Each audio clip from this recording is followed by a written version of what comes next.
Well, this is a very special occasion for me. This is the first time that I'm actually sitting opposite my own son. And he was the one that was responsible for bringing us to the truth in the first place. And since then, there have been some tumultuous times. 2,000 years ago, another father sent forth his son. And he sent him into this terrible world to face a terrible conflict. And if Jesus should have failed, then every single one of us would be lost. And every time a child is born in this world, it is subjected to the pressures of this world and the conflict that rages between good and evil. And I don't know how many tears there are in bottles of mothers and fathers, and sometimes of children because of parents, because someone has decided to follow a wrong path. And God, in His wisdom, allows us to build characters and to acquaint ourselves with the truth and to buy it or sell it individually. Because a father cannot program a son or a daughter, nor can a mother program a son or a daughter. They can only provide influences. And the Bible gives a number of promises. Train up a child in the way that it should go, and when he is old, he shall not depart from it, is one of the promises. But it's very nice to sit opposite you, Robert. Likewise.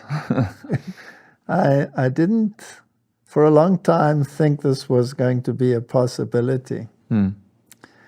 Now, you know, when you start a family in this life, and normally when you start a family, like in our case, we were very young.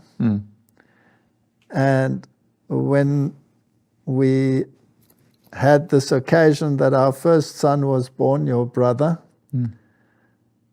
it was an amazing experience, and it was very hard for us because we were very poor at that stage.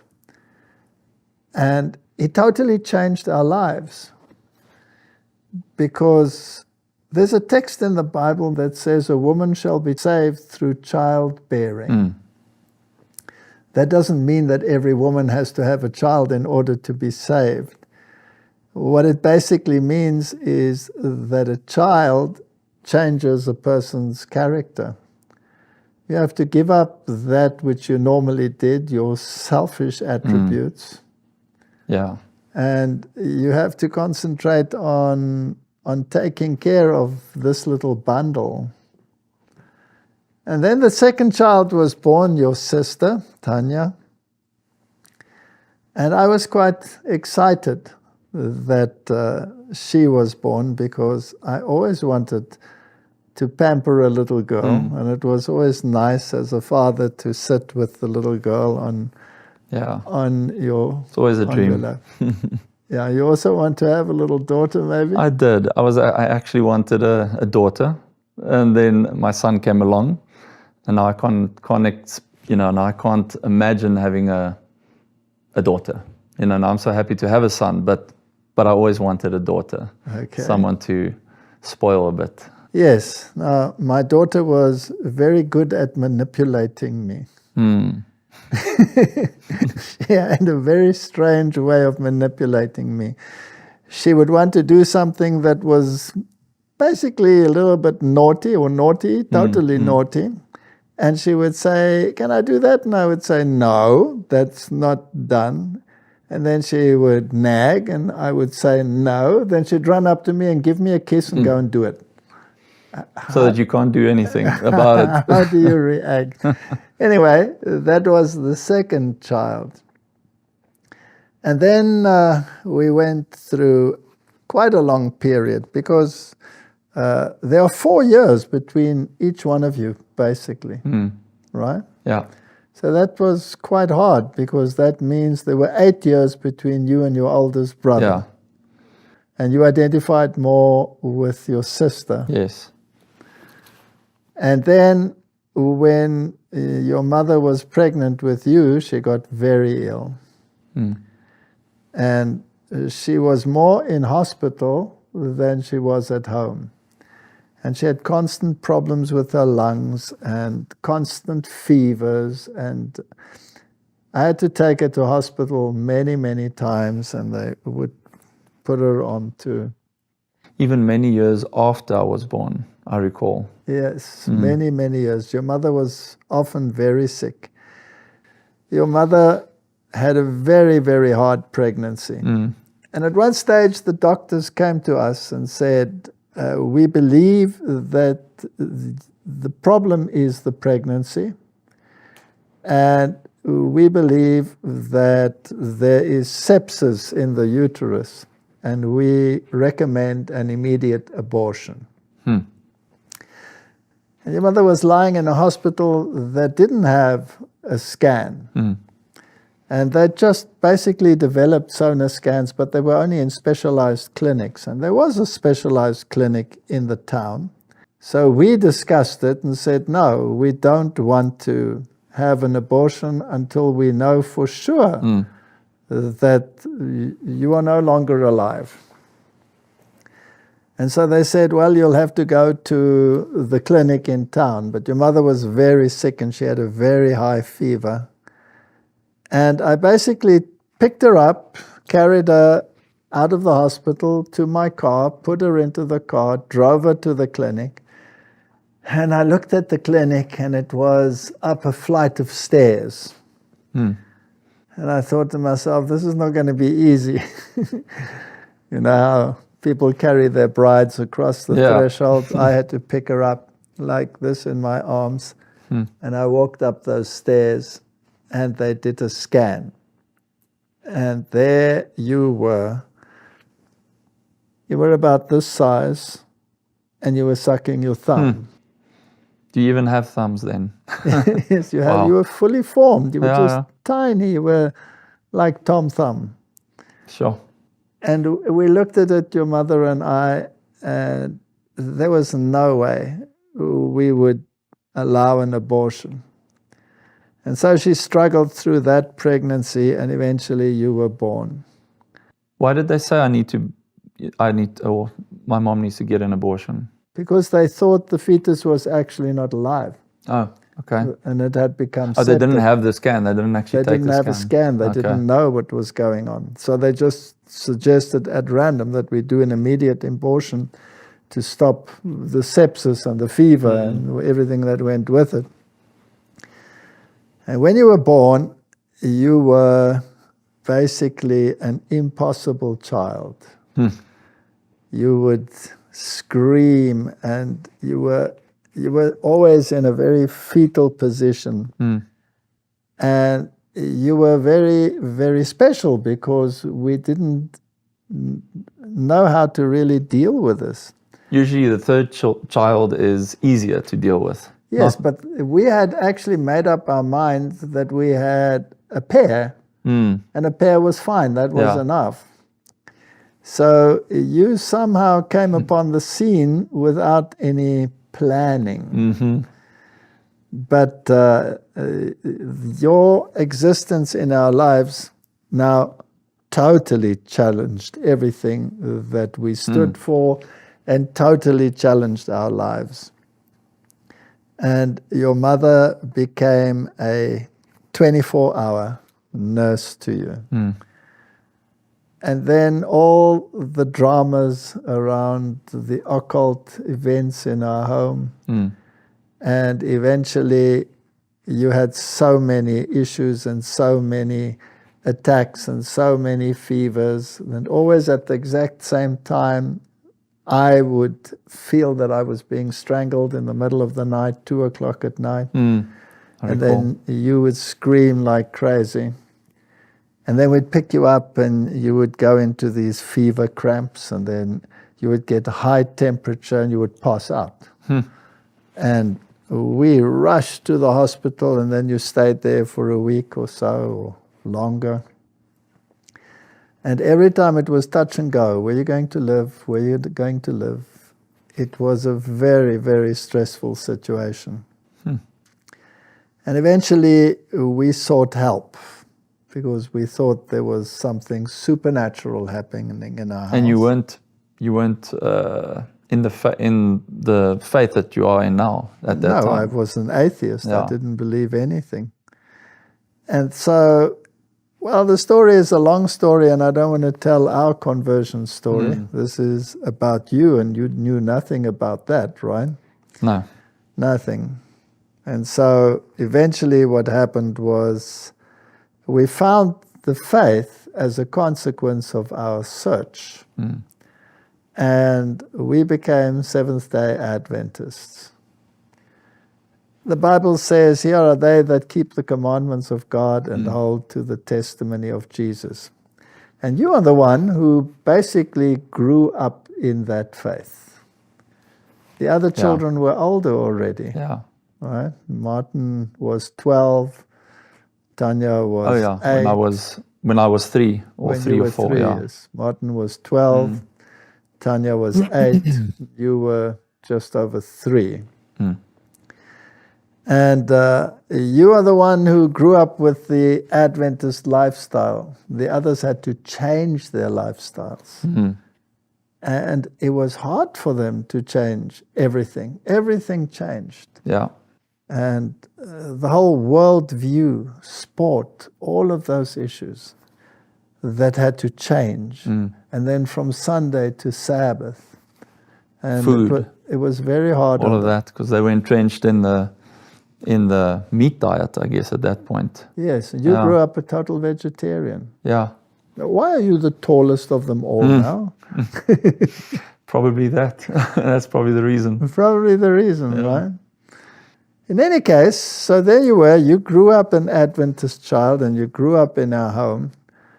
And I was constantly engaged in work and evangelism. And how did that affect you, that I was away so much? And well, firstly, go back to what you said before. Thank you for not giving up. Not giving up on me and taking my mom up the stairs and doing the scan, because now I'm here. But why, how did it affect me that you were away on what was it? Campaigns overseas, yeah. Well, it only started affecting me, I guess, later on. You know, you went on your trips, I guess, when I was around 7, 8 years old. Hey? Yes. That's when it started, 7, 8, 9. Look, I was very close with my mom, and I was very close with you as well, but you were mostly away. So I guess it affected me somewhat. You know, I probably needed a bit more time with my dad, you know, and you were preoccupied with more than just travels, you know. You were still working, I think, at the time for Stellenbosch. So you naturally didn't have enough, you know, a lot of time to spend with me. So it affected me. I don't know how it affected me. I can't really recall, but I guess I gravitated towards my mom more because you were less around. Now, when we were together, we often had many people over, and we had lots of Bible studies in our house with young people. Yes, I recall. There were always young people in our house doing Bible studies. And you basically grew up with the faith. And you were actually quite a strong little believer when you were young. Yeah. And then what happened? Well, I would probably attribute it to friends. Yeah, I think there was a lot of peer pressure from a young age, you know. But you were in a church school. I was in a church school, but Now, what is that but? well, just looking at other members in our family and how they were also treated in those said schools, or in that said school, the influences weren't really good. Your friends, were they largely from the faith, or were they largely not from the faith? Back then, well, there were friends, some of my good friends, not in the faith, but mostly my friends were in the faith. And they were in the church.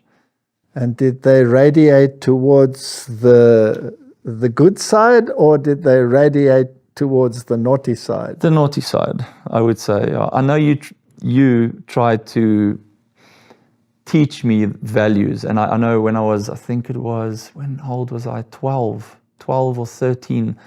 I started listening to rock music, and that was also my friends made me the tapes. It was tapes back then, and you weren't very happy about that because it obviously, it affects the mind. And your I wasn't older, happy when you threw my tapes away. I must say, I threw your tapes away. I wasn't happy. Now I remember that your older brother also went into music, and he started playing the guitar. Yeah. And he started playing very heavy rock kind of music. Back then, I think it was AC/DC. And Yeah. we had some books about rock music. Mm. And we tried everything to convince you guys that this was not the right way to go. Mm. And we gave him the books to read. Now, the interesting thing is, these books were supposed to expose the evil. Mm. But it brought out the... Yes. So everything that was evil was explained in there. And instead of turning to the good, it actually encouraged them, yeah. encouraged them to go and become even worse. Yeah. And then you also went into that lifestyle. Initially, when I was about 9 years old, I know he listened to bad music, and it was a fear factor for me back then. It actually scared me, the tones and the music and the voices. But I remember when we moved, maybe jumping ahead, but when we moved to our next house, the house after that, my friends from church, they teased me because I wasn't listening to the popular music at that time. And that was Def Leppard and Bon Jovi and all those old bands. And that I guess that hurt me in some way because, I felt left out. So I started listening to the music again, behind your back, and that actually had a big influence on me, the music. And then you also started playing the guitar. Yeah, I started in grade 8. Grade 8, I missed grade 8. In grade 9, I wanted to start playing, and the teacher said, you can't actually start now. And I said, please, let me start. And I showed him I could play. He said, you don't play so well, but okay, we'll take you on, in grade, grade 9? No? Yes, grade 9. And I started playing, and I played, and I practiced a lot because I started gravitating towards music and the feelings that it, gave you and all of that. And I started playing, yeah. And and you became quite a good guitarist, and later you played for a band. I played for a band, yes. And the music was always of the best, right? It was the best music you can find. It wasn't the best. It was, I went in sequences. So I started in punk music. It's softer music. It's not hard rock or anything. And we played that type of music in the band. And I was selected the singer and the rhythm guitarist. So, I started listening to more music, and then it went a bit heavier, bit of harder rock, bit of screaming and all of that. We started playing that in the band. And at that point, my band members weren't in there was one of my friends, he was in the band, he was from the church, from our church in the faith, and the other two weren't. And we started obviously spending more time with him, and at the band practice, girls started joining and watching us play, and we used to act like the punk bands out there, and they used to do very interesting things, like jackass type of stuff, where you sit in a cart and you drive off a hill and you fall and you hurt each other. Stupid things that you hurt yourself, and you just became, and the regard for people became less because we used to, hurt other people as well. How old were you then? I was around 17, I think it was. I think you bought me the electric guitar. I bought you an electric guitar? I think you did, yeah. It must have been after... Or it was my mom, I can't remember, but it was a red, I think I still have it. I don't play it. She must have told you that you may only play certain kinds of music on it. I can't recall that, but I think it was very persistent. And at that point I was so rebellious that I think I was quite rebellious at that point, and I think she just gave in, said, okay, you can get a guitar, but I think she also did mention, you're not going to play rock on this guitar or anything like that. I'll buy it for you, because all my friends had guitars.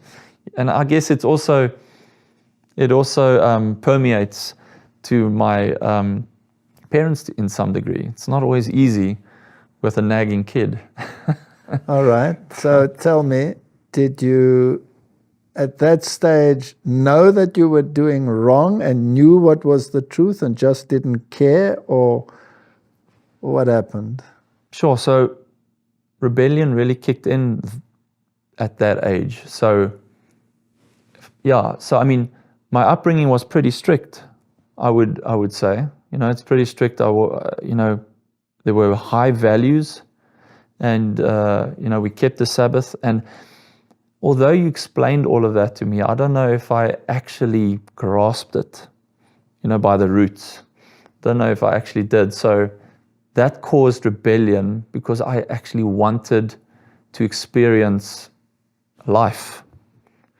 Yeah. And we were trying to bring these values across all the time, and trying to say to you that, we have to be faithful to God. And when you look into the Bible, you have so many examples of parents speaking to their children, or King David speaking to Solomon. Yes. And God himself speaking to Solomon. And, God might not speak to you in an audible voice, but he speaks to you in that still small voice, which is called conscience. And you knew the truth, you knew the right way, but you hadn't bought it and made it your own, right? No.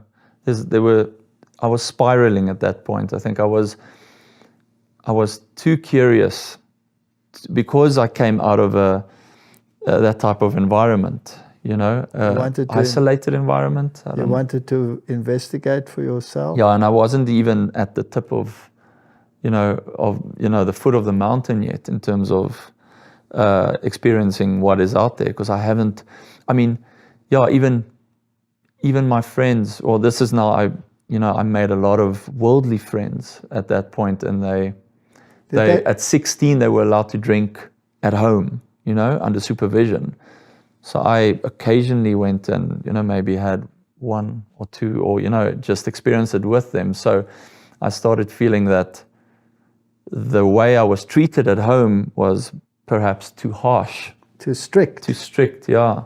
I remember that we, of course, were the very first ones almost that were totally vegan, vegetarian.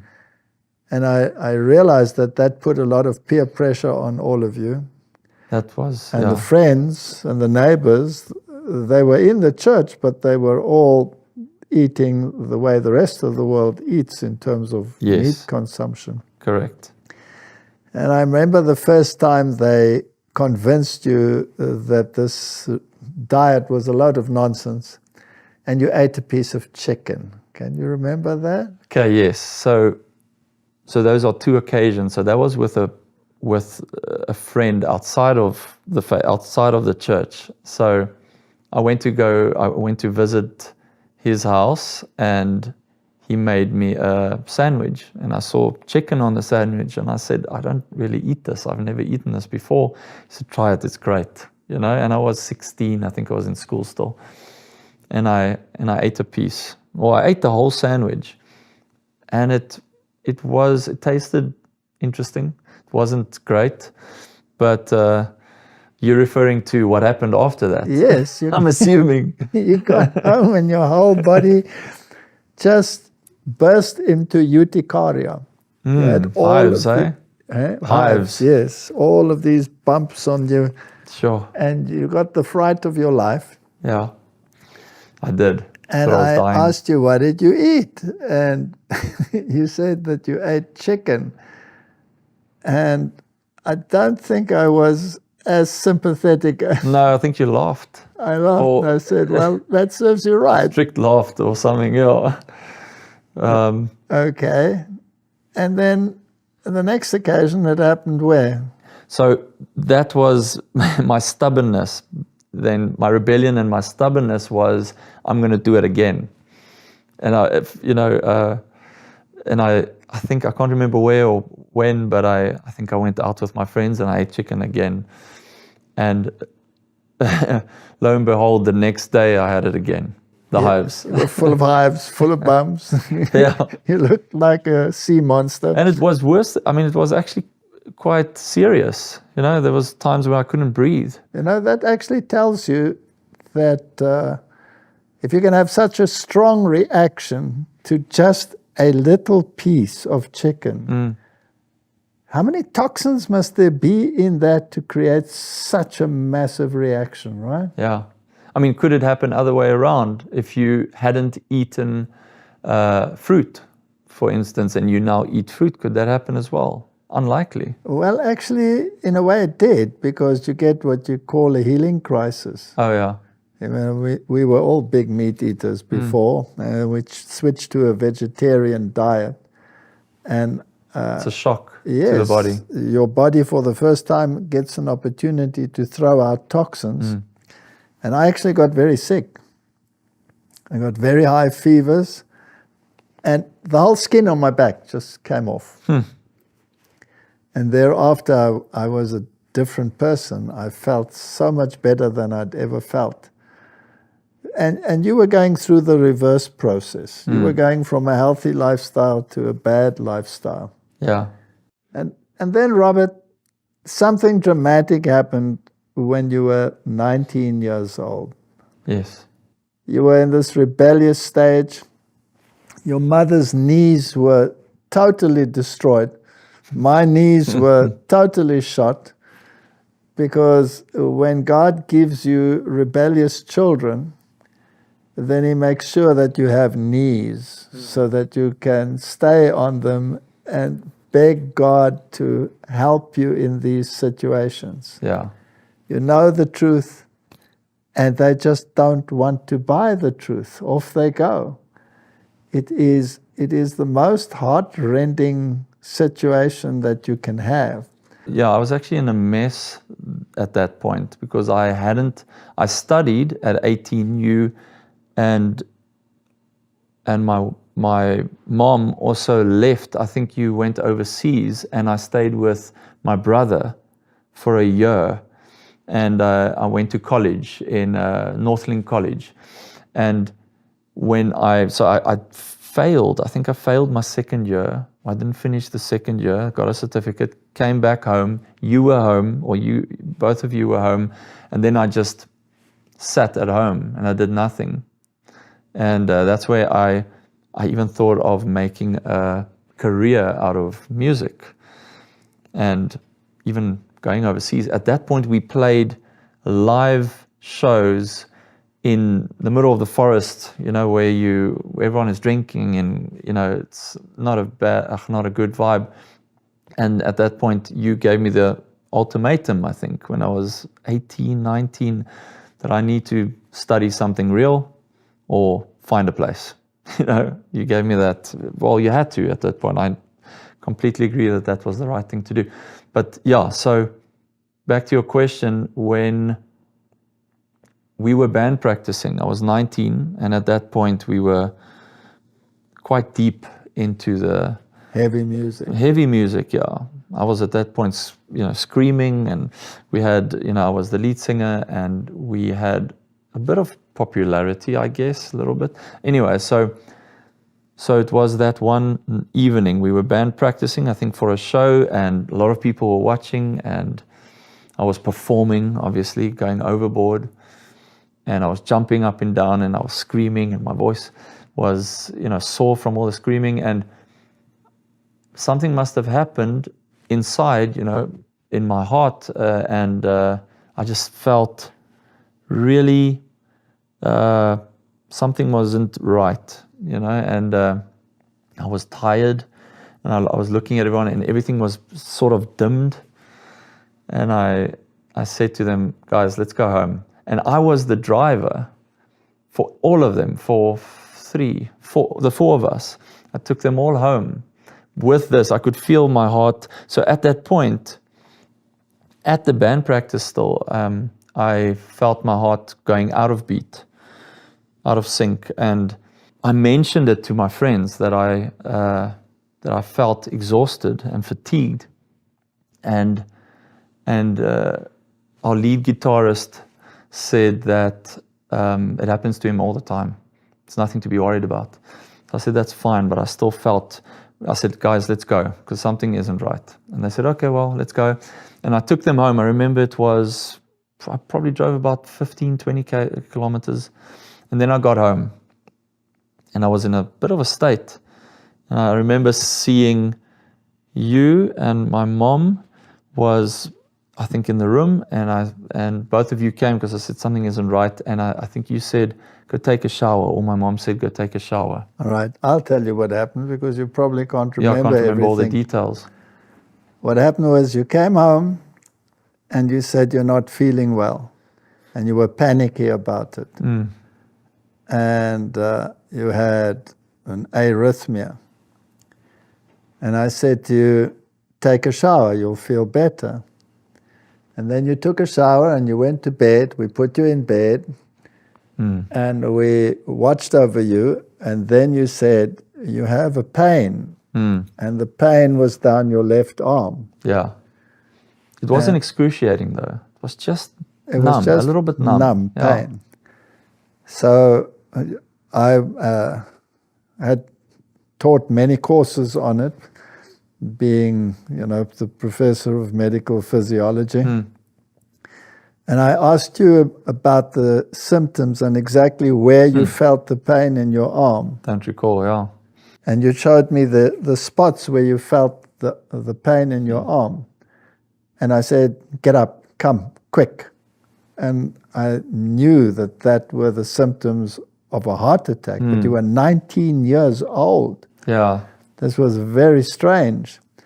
And I rushed you to the car and put you in the car. And at that very moment, someone came along and wanted to borrow a wheelbarrow from me.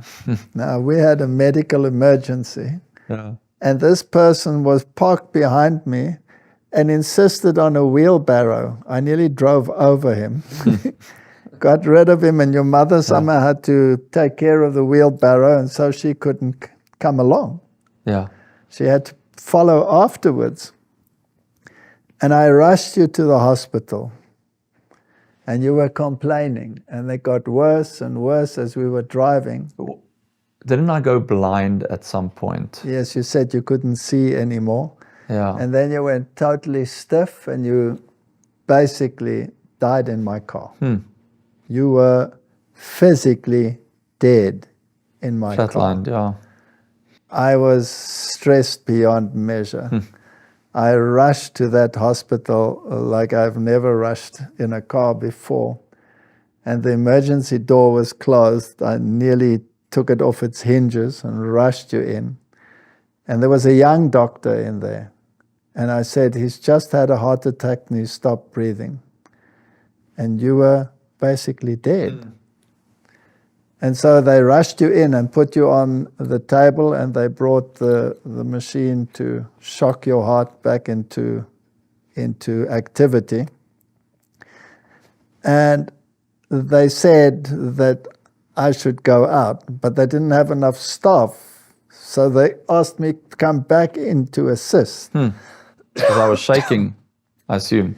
Yes, and the shocking. They first tried to get a tube down, and they put the tube down to get oxygen into your lungs. And then they shocked you. And you reacted, but you reacted violently, and you know, you're very strong. I don't know whether you know that you're very strong. You ripped this thing out of your mouth, and you tore a lot of tissue in there, and then the blood just came running out of your mouth. It was a total mess. And at that moment, your mother arrived. And so she was not in a good state. So they chased her out and chased me out with her. But then they couldn't handle you because you were so strong. So they brought me back in, and then you passed out again. And they shocked you a second time. And you jerked, but you wouldn't come back. Then they shocked you a third time. And then you woke up. Was I fully awake at Fully that awake. point? Because I remember, I think in between the shocks, I woke up. You thought woke so. up once when you pulled out the Yes. thing. That's where I saw my mom Yes. and you just for a second. Yes. Yes, okay. And then they put you into ICU. And you were absolutely fine. Normal. Now, that's not what you are like if you had a heart attack. So this was not a heart attack. What was it? Yeah. It was something totally different. And what they discovered was that you had an extra nerve. It's called Wolff-Parkinson-White syndrome. Yeah. And this nerve would take over the rhythm of your heart and send your heart into fibrillation. Then there's no oxygen to the brain. And then you basically died. It stopped beating altogether. Now, was that due to, I mean, did that occurrence happen due to the physical exercise I was doing while band practice? One of the symptoms of Wolff-Parkinson-White syndrome is that those who have it, who have this extra nerve, grow up absolutely normally. And then when they reach the 20s, 19, 20, and you were 19, 19, 20, or 21, 22, round about there, then that nerve kicks in and they can die. They die. And then you don't know why they died. You think it was a heart attack. It's quite a rare syndrome. It's not a genetic defect, as it were. It's just an extra nerve in the heart. So when they discovered that, they had to find an electrocardiologist who could treat that syndrome. But there were only 2 in the country. And both of them were on a congress in the United States. Oh, I remember, yeah. Yes, so they weren't there. So now what? They were only coming back in a week. And so the hospital said that we must take you home. Yeah. And we must monitor you 24/7. And at the slightest chance of arrhythmia, we would have to rush you into the hospital in case they had to defibrillate you again. And so we made a bed next to our bed, and you slept next to me. Remember that? I do. And every 5 minutes in the night, I would look, and it reminded me when you were a baby. And, you know, in circumstances like that, you pray like crazy. And you were not in a good place. You were doing everything that was wrong. I know that when you are in that band situation, then the drink comes in, and then the drugs come in, and I don't want to go into all the details, but you were a naughty boy. Yeah, I was. I want to read you a verse that sustained us. It's in Isaiah, chapter 49. And it's verse 24 and 25. And your mother and I claimed this promise so many times. Shall the prey be taken from the mighty, or the lawful captive delivered? But thus says the Lord, even the captives of the mighty shall be taken away, and the prey of the terrible shall be delivered. For I will contend with him that contends with thee, and I will save thy children. So to all those parents who write to us so regularly, and all those parents out there that are desperate and want to give up when their children go astray, God has ways and means to bring them back. Now, this was a very bad occasion. I mean, you can't imagine much worse happening. Yeah. And then for that 1 week, we watched you 24/7. And finally, that specialist arrived from overseas, and that appointment was made at the heart clinic. And you went in for that operation. It's an 8-hour operation. It was a very tricky operation. It's a very tricky operation. They go in through the groin. Yeah, the vena cava and the aorta. Yes, they go up into the heart. Then they have to go through the heart chamber chambers, to the other heart chamber. And then they have to go down, and they have to find that nerve in the ventricle or wherever it is. And they found that nerve. Then they put a probe all through those veins. They put it into that nerve, and they test the nerve. In other words, they stimulate the nerve to see what it does. And it created a heartbeat of somewhere around 300 beats per minute.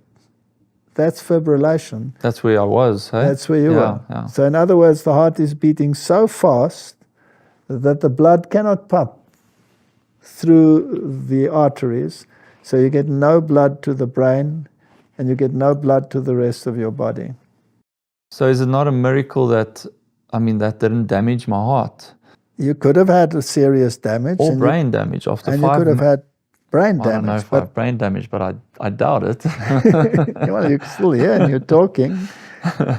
And you did go back to study, and you did get a degree in electrical engineering, and you did get a degree in commerce, BCom. Correct. So your brain seems to be okay. I don't know about the rest. It's fine. But in any case, they stimulated that nerve, and then they take a laser beam and they destroy that nerve. Yeah. And then your normal pathways take over, and then you're back to normal. So basically after that, they must have, when they burn that nerve, it puts some pressure on the heart. Yeah. And it takes time to recover, but otherwise you're perfectly normal after that. With the life that I lived after that, which wasn't a good life, there was a lot of anxiety, you know. I think the heart obviously took some strain, because I didn't live the best life, and a lot of times it felt like the heart was acting up again. And I believe God. You only ate properly if you visited us. Yeah, I would say so. And otherwise you ate what? Lived on braais and... So barbecues. Yeah. And so you totally left the lifestyle behind you. I did. I even went to the doctor after my surgery. Right after my surgery, I was still in the hospital, and I asked him if smoking affects what I have. And he said, "You shouldn't smoke." And I said to him, "That's not what I asked. I asked, would smoking affect what I had?" And he looked at me, and he knew what I was referring to, and he said, "No, it won't." I said, "Thank you." And I went outside and I had a cigarette at the hospital. At the hospital, he was stubborn. Can't believe it, yeah. Did it make you think? A year and a half later, it did. Not at that point. I was beyond. I can't recall. I must have contemplated over what the occurrence, but not, after what I told you now about the doctor and the cigarette, I doubt it because I didn't care. You didn't care? I just wanted to go back to what I enjoyed doing at that point. You had so many conversations with us, but particularly with your mother. You were very close to your mother. And your mother kept talking to you about music and about health, and you just kept on rebelling. But the one thing I did was I was always very honest with her. So whatever I did, and I didn't do very good things, but I always used to sit there and tell her everything that I did the previous evening, everything. And how did she react? She was quite gentle. She approached it quite nicely, and she would ask questions. Why? Why would you do that? This hurts your body, this and that. And I listened. I remember that was around, 1920s. Probably one of my worst times was between 19 and 23, 24. So that's the area. But yeah, she was very, forgiving and very helpful. She wanted to help, but she wasn't forceful. She wasn't. She reprimanded in a nice way. Yeah. And I wasn't quite so kind, or no, I wouldn't tell you what I did the previous evening, or you wouldn't tell me. No, okay. It wasn't. Yeah, I mean, you had a way of. She would give me a filtered version. Yeah. Oh, is that so? Yes.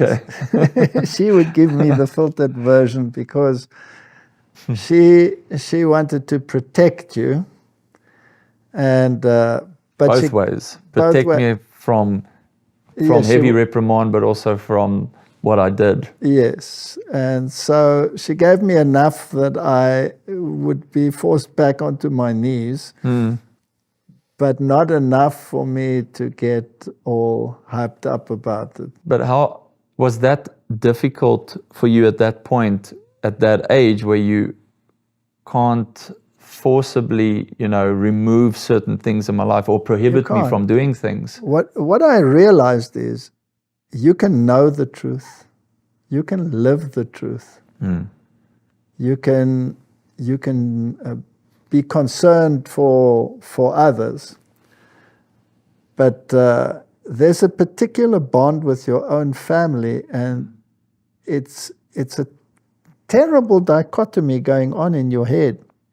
If your own children know the truth but refuse to live it. And life is so unpredictable. You were nearly dead. In fact, you died in my car.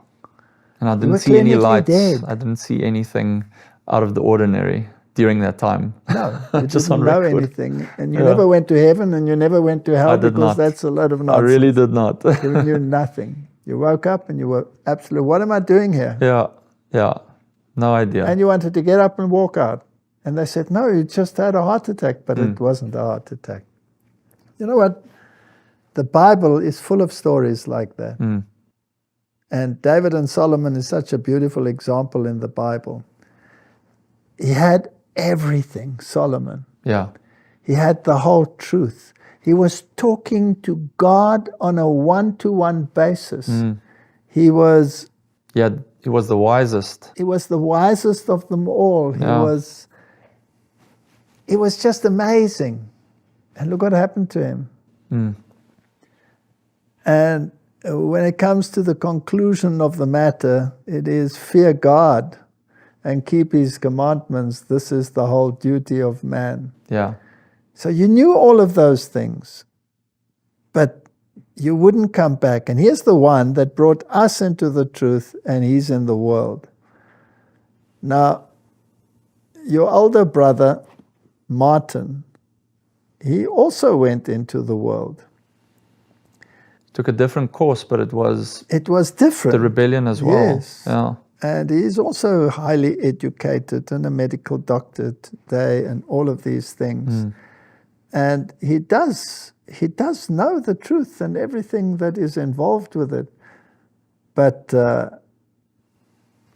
to actually embrace it in its entirety, or just knowing it and being involved with it, is a big, big difference. Yeah. And there you were, and you were going through this rebellious stage. And how many years did it last? Lasted, so I was baptized at the age of 21. Yes, I remember. Who baptized you? It was a grumpy old man. Are you referring to me as a grumpy old man? I'm just kidding, but yes, you baptized me. Okay, now how do you think I felt knowing that you were so rebellious, and here you come to the point where you said you want to be baptized? The prodigal son comes to mind at that point. You were a prodigal son that came home. Yeah. But you only stayed a short while and you made a U-turn and you went back. Yeah. Why? Again, my friends, my whole life with you traveling, and it's not your fault or my mom's fault, but I was alone. I was living in Somerset West. I was studying. We didn't have a lot of money. I mean, I got a allowance to pay bills and, certain things. I think you still paid for my rent and all of that, and I got a certain payment. But, in this country of ours, it's pretty normal for young people who are at university age to be separated from your family. Your mother had to leave home when she was 17, and she was basically dumped into the world. Yeah. So in this milieu, when you reach that age, off you go. You go to a university, sometimes you go to hostels. Yeah. And we arranged that you could stay with very faithful people at that stage. And you had your own little flat, and we supported you. But yes, you had the opportunity to work with the church people, but you chose the others, right? I did. But keeping in mind, I only started, rebelling at the age of really 18. And the band aside, I mean, that was a side thing. It wasn't real rebellion. It was 18 and 19, I had my heart attack, and 20, I started experimenting, and 21, I said, I need to stop this. I need to, I knew what the truth was, and Did you pray? I didn't pray as earnestly as I do now. I didn't have that connection. I thought it was what I had was actually a very superficial type of faith at that point. And my friends from church, they were also baptized, but we all were in the same clique, and this clique, my church friends, we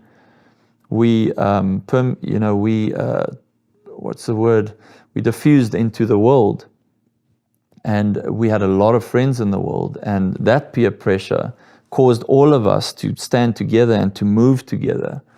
So for me to fall out of my church friends and then lose my worldly friends was too much to bear, I guess. So I remember after getting baptized, one of my friends, Jeremy Sturley, actually, we went and we conducted Bible studies for our friends in the world. Real Bible studies. We had them noted, and we had markers everywhere in the Bible, and we used to go from from paragraph to paragraph and from book to book, and we gave thorough Bible studies. And then after that, it didn't settle. It never settled, I guess is what happened. And I remember my mom came to visit. She visited when she could. And I still said to her, listen, I'm going out with my friends. I'm not going to do anything. I'm not going to drink. I'm not going to, have bad conversations, all of that. I'm just going to go out and I'm just going to hear this band play or whatever at this small bar. And she said, you must watch out because that's where, God, cannot help you. He cannot abide with you really in that, or abide is the wrong word. But that's where Satan and his angels are. And as I walked in there, I had been, I hadn't been out in that type of scene for a long time. So it was really strange walking in there. And I walked in and I felt out of place.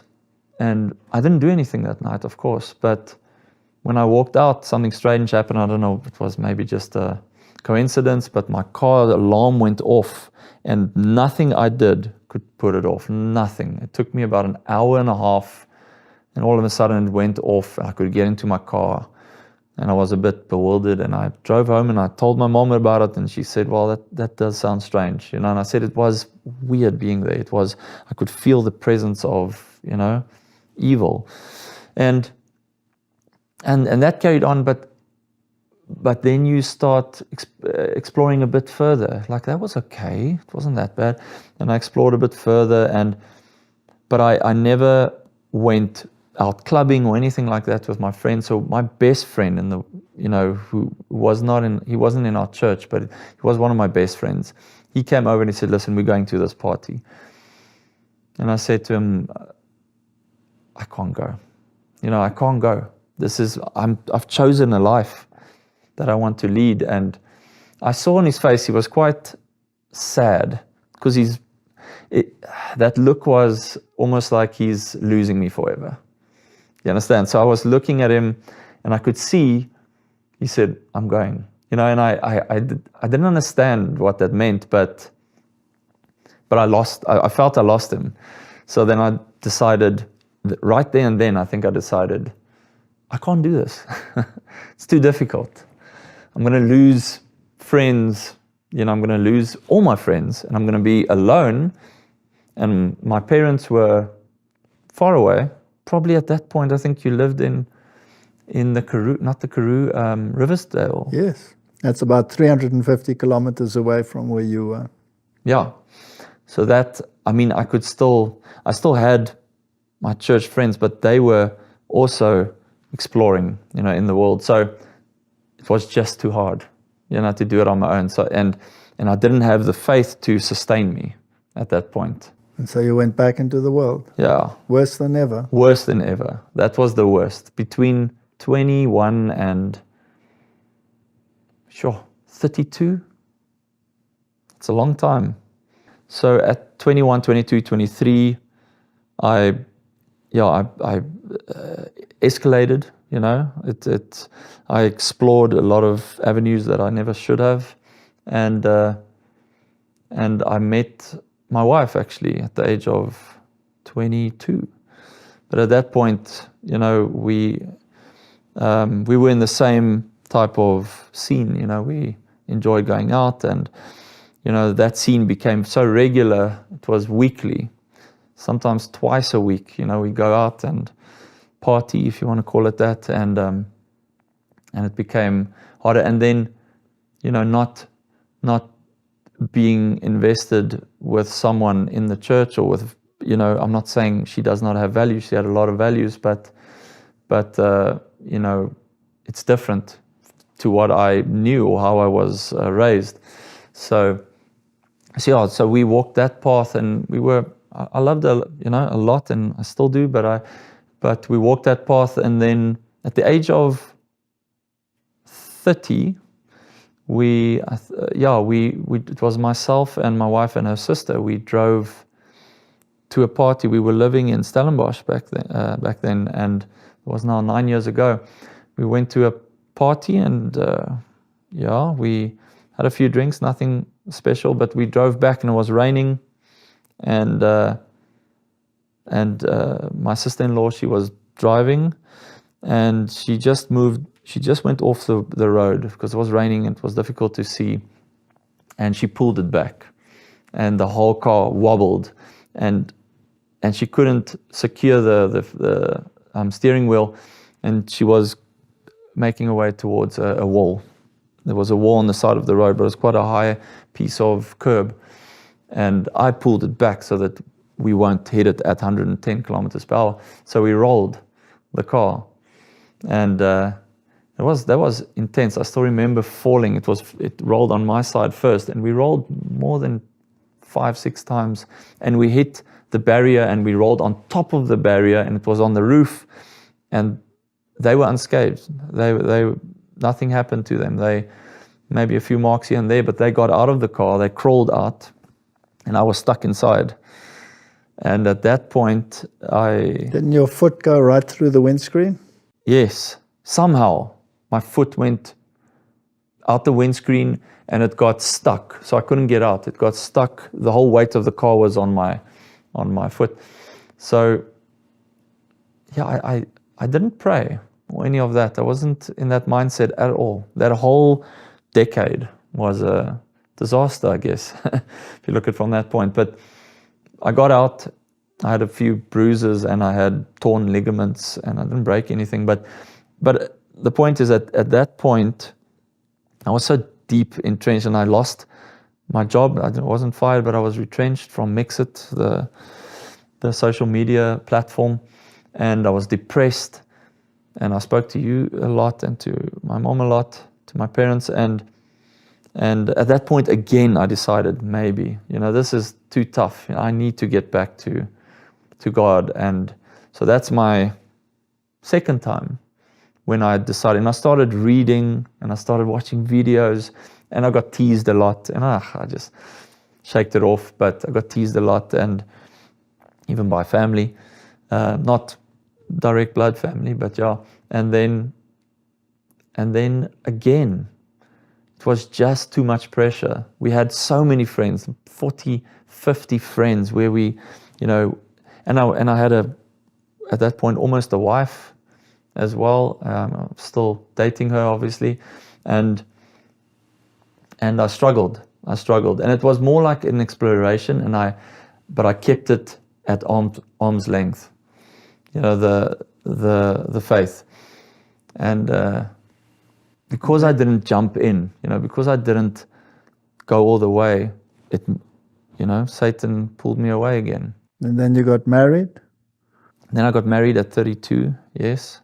And then your son was born? He was born at 35, when I was 35. I think that's exactly the same age you were when I was born. You're right. So you were 35 years old. Yeah. You were living in the world. You were doing all of this music in bands and all of these things, living a wrong lifestyle, and then your son was born. Was he a very easy son? He was a different kettle of fish. He was very difficult to I didn't understand how to manage him or how to help him almost, because my wife was highly depressed because he was very colic, 5 months of screaming 8 hours a day, if not longer. And we took turns. Well, not really. We actually we slept at the bottom on the couches and him in the middle, and we had to wake up every hour. And at one point, it's almost similar to what happened to me, I guess, but he just went berserk, and I couldn't get him to stop screaming, and he was turning blue almost, and I jumped in the car, just rushed him to hospital, and they calmed him down. And I thought, I don't want to live this type of life almost. I didn't treat him like a dad should be treating him. I still remember, he frustrated me so. I didn't know, I had no connection with him either. And I can't speak for my wife, but both of us struggled with that connection.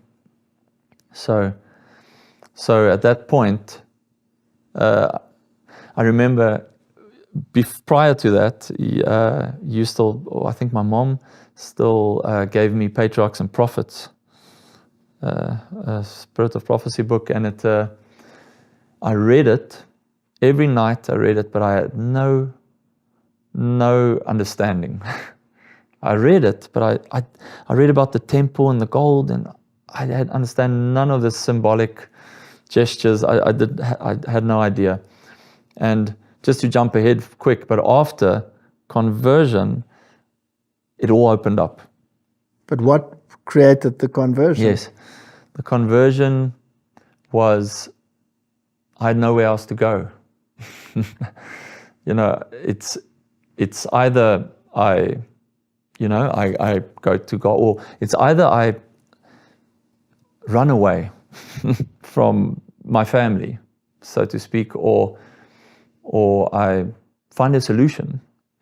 So the solution was, let's see what God has to say. Whether God can help you out of Whether your God dilemma. can help me out of this, because at that point I had a decent job. I'm still in with the same company, but that was also completely deteriorating. My work, I couldn't sleep, and because I've lived this life, I was heavily impatient. I couldn't deal with this kid. I just wanted to get him out of the way, and I didn't want to actually feel like that. I wanted to help him. So I thought, maybe from everything that I've learned over the years, from you and from my mom and from the church, I guess, and from just being embedded growing up, I decided somehow this has to work. So I went on my knees and I said, okay, I'll give you my life if you help me. Yeah. And maybe a few days after that, it felt like a burden was lifted. And I tried understanding it, and I think I spoke to you about it a bit. And interestingly enough, through the years, during that time, I think 2015, you actually phoned me and told me about events happening, the Laudato Si and the encyclical and all of that. And I was semi-interested, keen to hear it. I was okay. I wasn't completely rebellious, in that period. I still, in my inebriated state at times, I would preach to my friends and they would enjoy it because I was in the same bubble. You were still in the same bubble, but you were climbing out of it. Yeah, they listened, and it was interesting, but obviously it faded because that's not how you preach the gospel. But yeah, so at that point, when I spoke to you again, then because I gave my life to God, things started making sense, and this was interesting. And it was scary, but it was also enlightening and interesting. So I decided to arm myself with knowledge, and that's what I did. Yeah. And now you're back to where you were when you were a child. Yes. You're eating like you ate, like you did before. Was it because we forced you, or because you discovered that this was the best way? Yeah, unfortunately, it's always, difficult to say this, but nothing, and you tried, and you said the right things, but nothing you said actually, got me into this life. It's something that only the Holy Spirit can do for me. So the only thing that converted you was not pressure from anybody. No. But a longing to find peace that you thought that you would only find with God. Mm. And then you discovered all the things that you basically knew but rejected. Yeah. But it exploded. It exploded and you accepted it all. Yeah. Accepted it all. Yeah. And was it easy on your family, or did it make matters easier or make it worse? It made, I had an inner peace. So that's what kept me going. There were times when I said to myself and to God, I'm going to run again. Like I did in the past with the peer pressure. This was tough. I mean, my wife is a Christian, and she's a loving mother and wife, but my faith is different to all the others. I want to keep the commandments, but that's not the first step, and that's never how I experienced it, because I didn't keep the commandments while searching for Him. I searched for Him, and then as a result kept the commandments. So you didn't keep the commandments to stay on His good side? No, not at all. I was still smoking a cigarette while reading the Bible. And after a while, I was reading the Bible and the cigarette wasn't in the hand. So who changed you? God changed you. God changed me, yeah. So sometimes, no matter how much preaching you receive, it is something that is totally up to God. Yeah.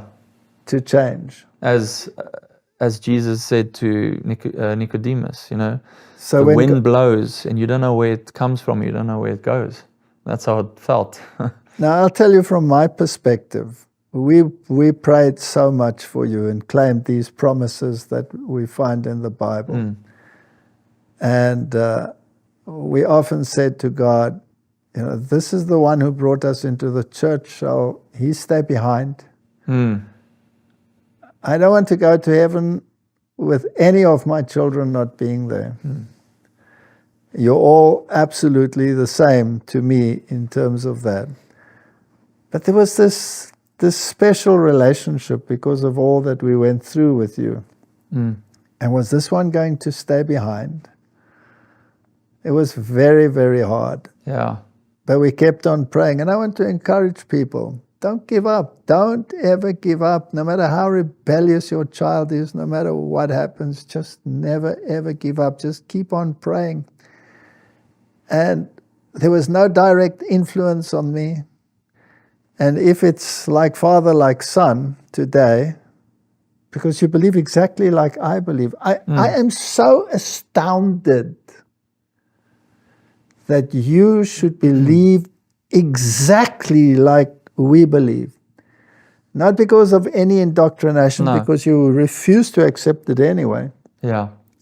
But because God led you to it. Then you started reading the Bible and you started reading the spirit of prophecy, and it became food for you, right? I had to experience it for myself and argue certain points. And I remember you and I had points that we argued at times. And did Solomon go astray?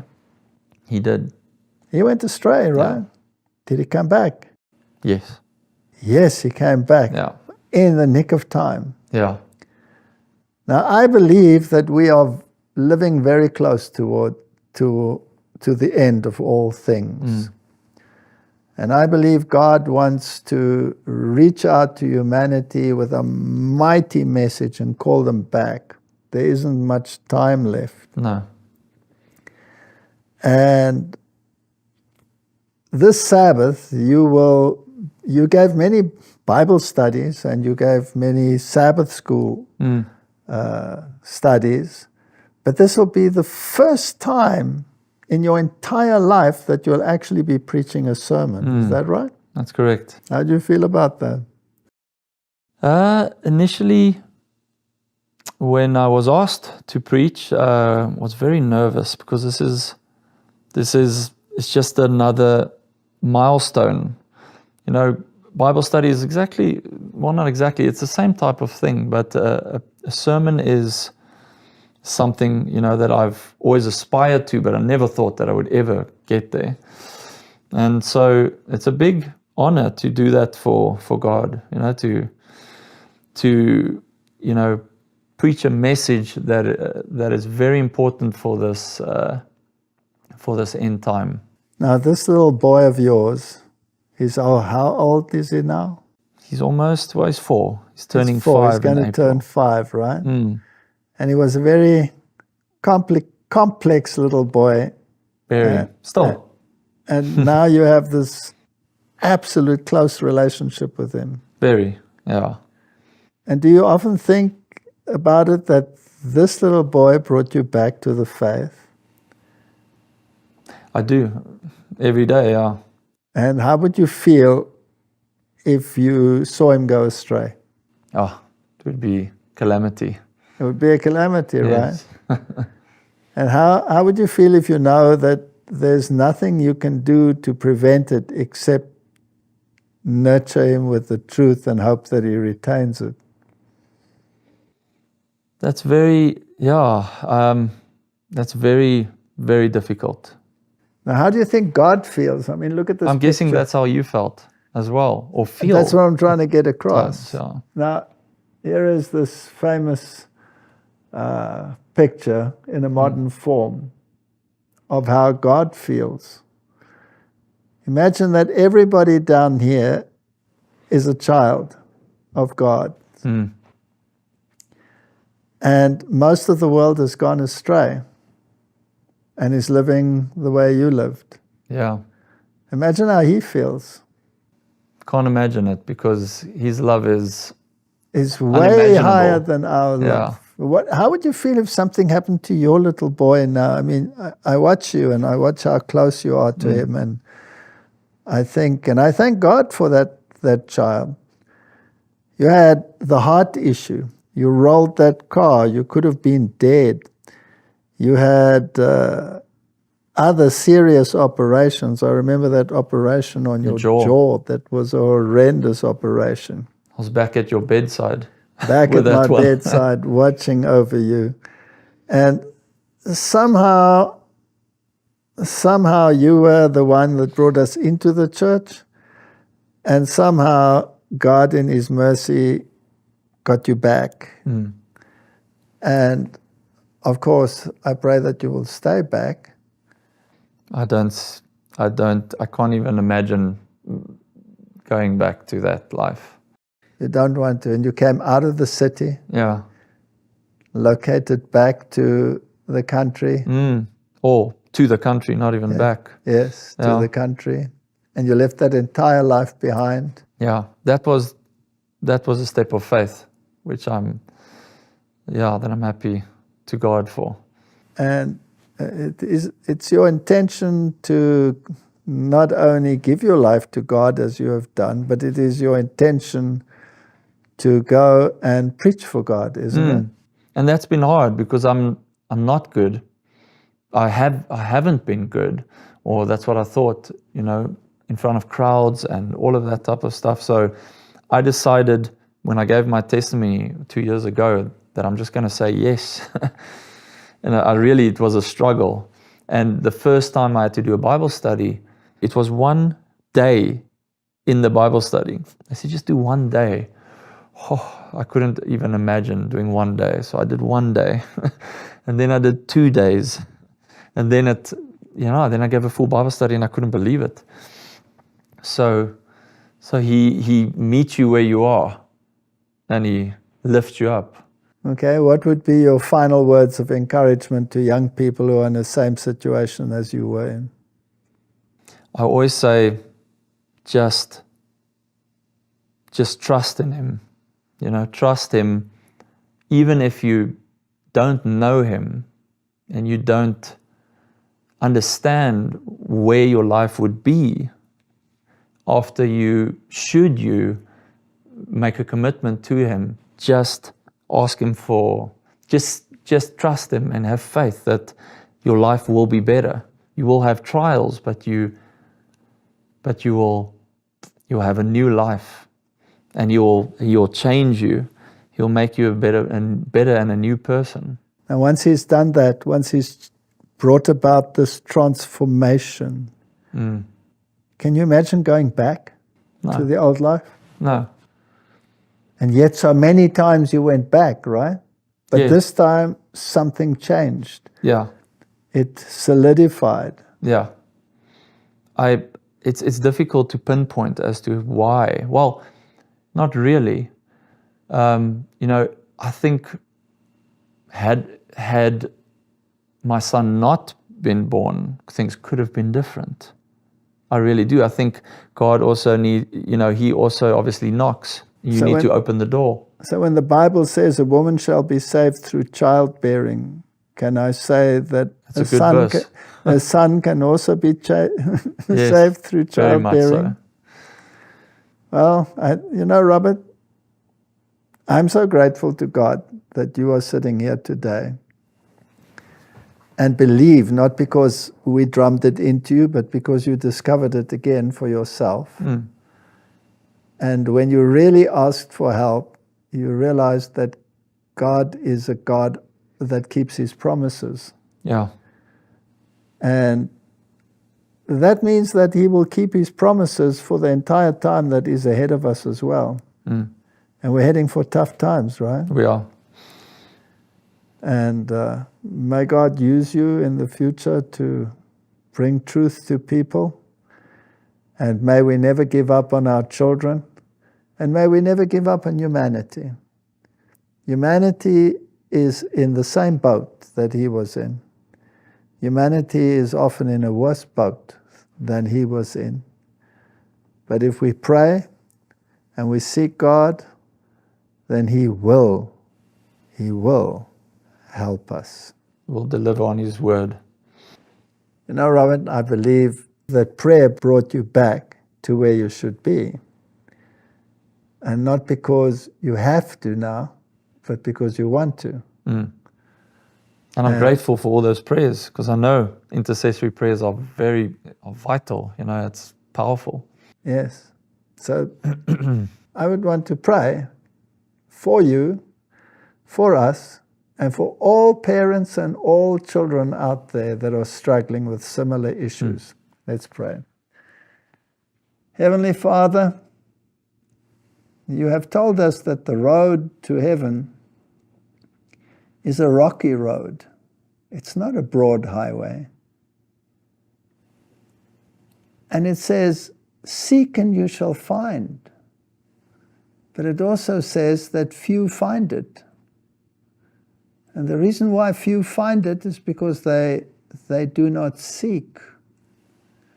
And so often it is necessary for you to create circumstances in our lives so that we will seek.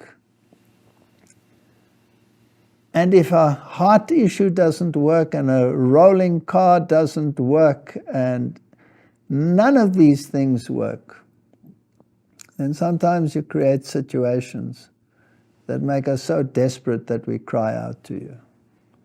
May many people in the desperate times that we live in cry out to you now.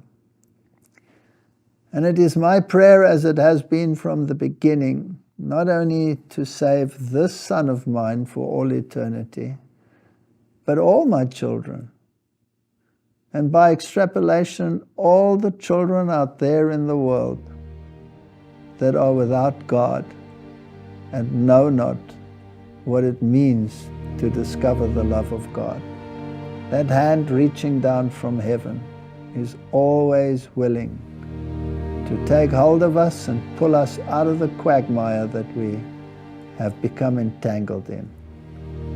Keep our children safe, and not only that, Lord, but use them. Use them to further your gospel and to bring many to the point of decision that your house may be full, is my prayer in Jesus' name. Amen. Amen.